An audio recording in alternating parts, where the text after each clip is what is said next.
Hello friends, welcome back to my YouTube channel. आज की video में हम डिस्कस करेंगे फैक्टर अफेक्टिंग लैंग्वेज लर्निंग। ठीक है, कि भाषा को प्रभावित करने वाले ऐसे कौन से कारक हैं। ठीक है, तो इससे पहले वीडियो को हम स्टार्ट कर रहे हैं, उससे पहले मैं आपको बता दूं कि इसकी जो फर्स्ट यूनिट है उसका फर्स्ट एंड सेकंड क्वेश्चन जो है मैंने ऑलरेडी डिस्कस कर लिया है आपके साथ। अगर आप में से किसी ने नहीं देखा होगा तो वो चैनल में जाकर देख सकते हैं। साथ ही साथ आप चैनल को लाइक करना, कमेंट करना एंड सब्सक्राइब करना ना भूलें। हम डिस्कस करते हैं अभी आज का क्वेश्चन। ठीक है, कि भाषा को ऐसे कौन से कारक है जो प्रभावित करते हैं। तो सबसे पहले आता है इसमें फिजिकल फैक्टर्स यानी कि शारीरिक समस्याएं, दूसरा आता है मनोवैज्ञानिक समस्याएं एंड लास्ट आता है हमारा सामाजिक समस्याएं। तो सबसे पहले आता है इसमें शारीरिक समस्याएं। तो जो शरीर से संबंधित समस्याएं हैं जो कि भाषा को प्रभावित करती है, भाषा की लर्निंग को प्रभावित करते हैं। अगर हमें किसी भाषा को सीखना है तो उससे पहले हमें जो है वो शारीरिक रूप से स्वस्थ होना बहुत ही आवश्यक है, तभी हम किसी भाषा का जो है वो सीख पाएंगे। अगर आपको ये क्वेश्चन आता है आपका 16 मार्क्स का, तो सबसे पहले आप इसमें इंट्रोडक्शन दोगे, इसका लैंग्वेज का अर्थ लिखोगे। ठीक है, कि परिभाषा का क्या अर्थ हो लैंग्वेज का क्या अर्थ होता है। उसके बाद आप लैंग्वेज के एक दो डेफिनेशन लिख देंगे। ठीक है, उसके बाद चाहो तो आप नेचर का एक छोटा सा डायग्राम बना दें। उसके बाद इस क्वेश्चन को आप डायरेक्ट इस तरह से स्टार्ट कर सकते हो। ठीक है, जिस तरह से मैंने डायग्राम बनाया है वैसे ही आप एज इट बना सकते हो। बाकी के जो इसमें पॉइंट्स होंगे वो आप अलग जो है वो एक्सप्लेन कर सकते हो आगे। ठीक है, तो सबसे पहले आता है इसमें शारीरिक समस्याएं, कि भाषा लर्निंग जो है उसको इफ़ेक्ट करता है किस तरह से शारीरिक समस्याएं। तो सबसे पहले आता है अनुकरण, गलत अनुकरण। तो अगर आप किसी चीज़ को सीख रहे हो तो अगर आप उसका अनुकरण ही गलत तरीके से कर रहे हो तो उसका प्रभाव जो है वो उचित नहीं पड़ेगा। अगर आपको भाषा को सीखना है तो सबसे पहले आपको उसको अच्छे से ऑब्ज़र्व करना होगा। ठीक है, भाषा के अलावा अगर आपको किसी चीज़ को भी लर्न करना है तो पहले उसको अच्छे से ऑब्ज़र्व करोगे तभी आप सीख पाओगे। उच्चारण दोष, यदि बच्चे में उच्चारण दोष होगा तो भी वो जो है भाषा लर्निंग को इफ़ेक्ट करता है। जैसे कि अगर मैं आपको कोई चीज़ सिखा रही हूँ, अगर मेरे में उच्चारण दोष है, जैसे मैं ऊ को च बोल रही हूँ, ठीक है, तो मैं बोलूँगी चारण दोष, तो ऊ की आवाज़ नहीं आएगी, उच्चारण नहीं बोलूँगी, मैं बोलूँगी चारण दोष। तो इससे जो है बच्चे भी क्या सीखेंगे, चारण दोष बोलना सीखेंगे। तो इससे बच्चे भी गलत लर्न करेंगे लैंग्वेज को, क्योंकि वो सोचेंगे कि टीचर तो हमें चारण बता रहा है तो चारण ही इसको बोलते होंगे। तो इस तरह से बच्चा भी जो है वो गलत ऑब्जर्व करता है। तो भाषा को प्रभावित करता है गलत अनुकरण, उच्चारण दोष एंड थर्ड आता है हमारा श्रवण दोष। तो ये साथ ही एक दूसरे से रिलेट करते हैं। अगर हम उचित सुनेंगे नहीं, देख के नहीं, अगर हम ठीक से देखेंगे नहीं, सुनेंगे नहीं, बोलेंगे नहीं, तो किस तरह से हम उचित भाषा को सीख पाएंगे। ठीक है, तो श्रवण दोष अगर हम गलत बोलते हैं, उसके अलावा दृष्टि दोष, अगर हमें कोई टीचर पढ़ा रहा है आगे, ठीक है, अगर हमें गलत दिखाई दे रहा है तो हम गलत उसको कॉपी करेंगे, जैसे नोटबुक में उसको उतारेंगे। उसके बाद हम जब उसको लर्न करेंगे, उसका उच्चारण करेंगे, तो उसको हम गलत तरीके से ही बोलेंगे। ठीक है, उसके बाद आता है भावहीन मुद्रा। तो हो सकता है अगर टीचर ने हमें कोई बुक्स दी है पढ़ने के लिए, अगर कोई बुक दी है पढ़ने के लिए और हम जो है वो गुस्से में है, ठीक है, तो अगर वो हम पढ़ रहे हैं तो हम उस गुस्से में गलत उच्चारण भी कर सकते हैं। तो इस तरह से भावहीन मुद्रा भी भाषा लर्निंग में इफ़ेक्ट डालती है। उसके बाद आता है शारीरिक स्वास्थ्य। तो सबसे पहला पॉइंट ही ये आ जाता है कि शारीरिक स्वास्थ्य, अगर बच्चा जो है वो शारीरिक रूप से फिट नहीं होगा, एक्टिव नहीं होगा, तो लैंग्वेज लर्निंग जो है वो इफ़ेक्ट होगी। ठीक है, उसके बाद आता है बुद्धि। अगर बच्चा जो है बुद्धिहीन है, यानी कि वो अच्छे से उसकी सोचने की क्षमता उचित नहीं है, अगर उसको कुछ सिखाया जा रहा है तो वो उचित रूप से ना लेकर उसको अनुचित रूप में सीख रहा है, तो बच्चे की बुद्धि भी इसमें बहुत इफ़ेक्ट डालती है। ठीक है, ये थे हमारे शारीरिक समस्याएं। उसके बाद आती है हमारी मनोवैज्ञानिक समस्याएं। तो सबसे पहला पॉइंट आ जाता है शिक्षक द्वारा प्रेरित ना होना। तो मैंने इसको जो है वो आगे लिखकर एक्सप्लेन नहीं किया है, मैं इनको पॉइंट ही में थोड़ा थोड़ा आपके साथ डिस्कस कर दूंगी अगर आपको नोट्स चाहिए होंगे कि फुल एक्सप्लेनेशन चाहिए होगी तो आप कमेंट करके बता सकते हो, ठीक है। इसमें मैं नॉर्मल ऐसे ही डिस्कस कर रही हूँ, आगे एक्सप्लेन नहीं किए हैं ये पॉइंट्स मैंने। तो सबसे पहले आता है शिक्षक द्वारा प्रेरित ना करना। अगर बच्चे को शिक्षक के द्वारा प्रेरित नहीं किया जाएगा तो बच्चा जो है वो किस तरह से लैंग्वेज को सीखेगा। एक टीचर जो होता है, लैंग्वेज का टीचर होता है, आजकल टीचर क्या करते हैं कि अपना सिलेबस पूरा करने के चक्कर में जो चीज़ें जो जल्दी जल्दी करवा देते हैं, उसके अलावा अगर बच्चे को समझ नहीं आ रहा तो वो उसमें ध्यान नहीं देते हैं, क्योंकि वो सोचते हैं कि नहीं आ रहा तो उसमें उसी की गलती है। तो ऐसे शिक्षक को जो ऐसे नहीं करना है, बच्चों को प्रेरित करना है। अगर उसको भाषा सीखने में किसी तरह की समस्या आ रही है, कोई प्रॉब्लम आ रही है, तो टीचर का कर्तव्य बनता है कि उसका सल्यूशन निकाले, ठीक है, और बच्चे को प्रेरित करे। अगर वो नहीं सीखना चाह रहा है कोई लैंग्वेज तो टीचर कुछ ऐसा करे कि बच्चा जो है वो उसमें ध्यान दे और मतलब सीख जाए आसानी से, ठीक है।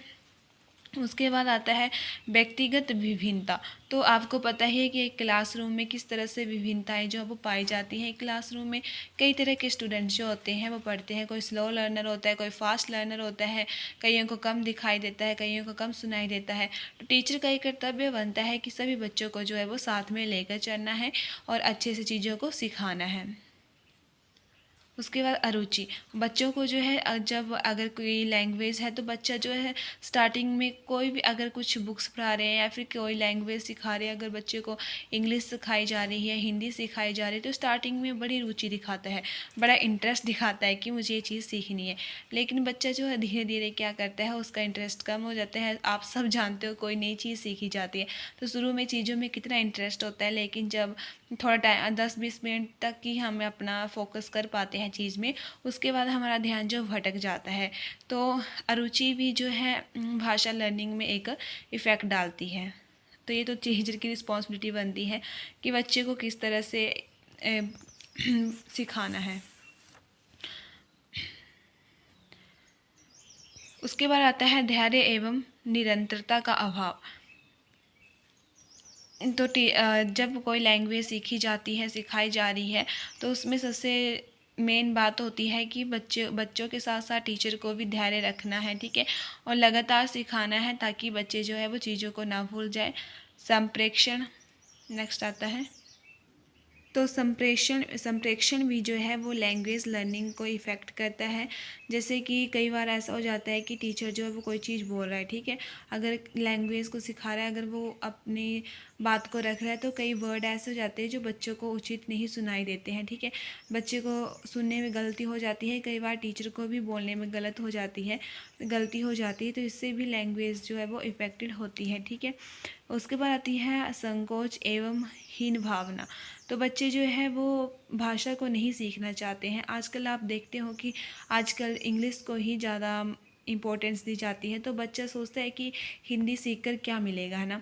तो इससे मतलब इससे भी लैंग्वेज जो है वो लैंग्वेज लर्निंग जो है इफ़ेक्ट पड़ता है, ठीक है। उसके बाद आता है तो टीचर की रिस्पॉन्सिबिलिटी बनती है कि बच्चे को किस तरह से बताना है कि जो भी लैंग्वेज होती है वो सब इम्पोर्टेंट होती हैं, और ऐसा नहीं सोचना है कि इंग्लिश लैंग्वेज ही कूल लैंग्वेज है और हिंदी नहीं है ना। तो हिंदी तो हमारी मातृभाषा है ना, तो इसको जो है बच्चों को ज़रूर सीखना चाहिए।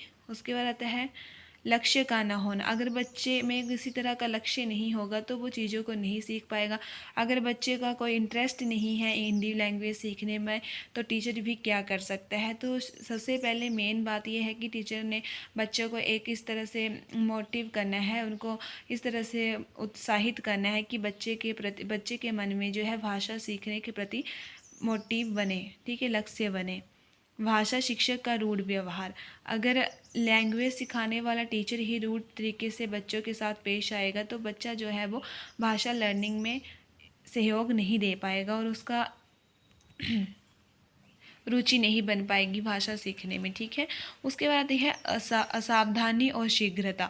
कई बार होता है कि शिक्षक क्या करते हैं कि जल्दी सिखाने के चक्कर में चीज़ें जो जल्दी जल्दी करवा देते हैं, ठीक है। अगर उसको लैंग्वेज सिखानी है तो वो जल्दी जल्दी करवाएगा और बच्चे को चाहे समझ आए ना आए इससे उसको कोई फ़र्क नहीं पड़ेगा, ठीक है।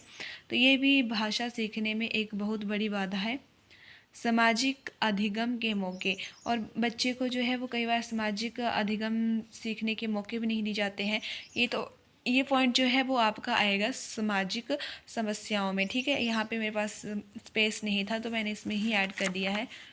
उसके बाद आता है थर्ड पॉइंट हमारा सामाजिक समस्याएं, कि सामाजिक समस्याएं किस तरह से भाषा लर्निंग को इफ़ेक्ट करती हैं, ठीक है। तो इसमें सबसे पहले आती है मातृभाषा का प्रभाव। तो सबसे पहले प्रभाव पड़ता है मातृभाषा का। कई बार क्या होता है कि बच्चे जो अपनी मातृभाषा है उसी का प्रयोग करते हैं और दूसरी भाषा को सीख नहीं पाते हैं। तो बच्चे जो है जब स्कूल में जाते हैं तो टीचर की रिस्पॉन्सिबिलिटी बनती है कि किस तरह से उनको हिंदी लैंग्वेज सिखाई जाए, ठीक है। उसके बाद आता है क्षेत्रीय प्रभाव।